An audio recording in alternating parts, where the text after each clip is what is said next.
আজকে আমরা 30 দিনে কিভাবে নিজেদেরকে পরিবর্তন করা যায় সে সম্পর্কে জানব। প্রথম দিনে দীর্ঘমেয়াদী লক্ষ্য লিখুন।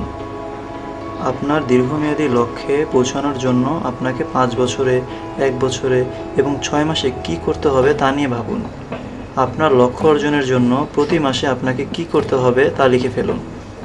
প্রতিটি মাসিক লক্ষ্য অর্জনের পরে আপনার লক্ষ্যগুলো দেখুন এবং প্রয়োজন অনুসারে সেগুলো সামঞ্জস্য করুন। দ্বিতীয় দিনে সীমাবদ্ধ অভ্যাস শনাক্ত করুন এবং মোকাবেলা করুন। নিজের চিন্তা, অনুভূতি, অভিজ্ঞতা ও পরিবেশের প্রতি মনোযোগী হওয়ার চেষ্টা করুন। এতে কোন অভ্যাসগুলো আপনার জীবনে ইতিবাচক বা নেতিবাচক ভূমিকা রাখছে তা সহজে বুঝতে পারবেন এবং কোন কাজটি কখন করছেন বা করতে চাচ্ছেন তার প্রতি সতর্ক থাকতে মননশীলতা সাহায্য করবে। খারাপ অভ্যাসটি বদলানো কেন আপনার জন্য লাভজনক বা আপনি কী সুফল পাবেন তা গভীরভাবে চিন্তা করুন। খুঁজে বের করুন কোথায়, কখন, কাদের উপস্থিতিতে বা কী করলে কাজটি করতে আপনি উদ্বুদ্ধ হন। যেমন দেরিতে ঘুমানোর অভ্যাসের কারণ হতে পারে বিছানায় শুয়ে ফোন চালানো। রাতে ফোন নাগালের বাইরে রাখাই হচ্ছে এর সমাধান।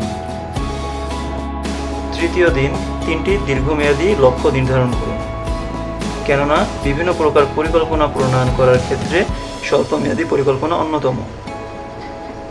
রিকি ডাব্লিউ গ্রিফিন বলেছেন, স্বল্পমেয়াদী পরিকল্পনা হলো এমন একটি পরিকল্পনা যা 1 বছর বা তার কম সময়ের জন্য প্রণীত হয়। স্বল্পমেয়াদী পরিকল্পনা ব্যবস্থাপকের দৈনন্দিন কাজের উপর বড় ধরনের প্রভাব ফেলে। চতুর্থ দিন একটি দৃষ্টিবোর্ড তৈরি করুন। এই দৃষ্টিবোর্ড আপনার কাজের ধারাবাহিকতা বজায় রাখতে সাহায্য করবে। কোন কাজটির পর কোনটি করতে হবে সে বিষয়ে জ্ঞান রাখার জন্য একটি দৃষ্টিবোর্ড অনেক জরুরি।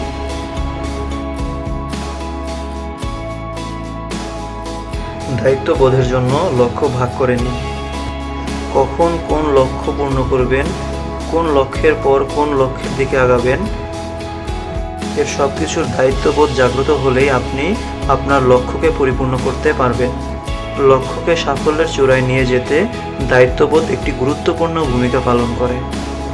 একজন সন্তানের নৈতিকতা শিক্ষাদানে যেমন মা বাবার গুরুত্ব অপরিসীম, ঠিক একইভাবে লক্ষ্য পরিপূর্ণ করার ক্ষেত্রে দায়িত্ববোধ অনেক গুরুত্বপূর্ণ।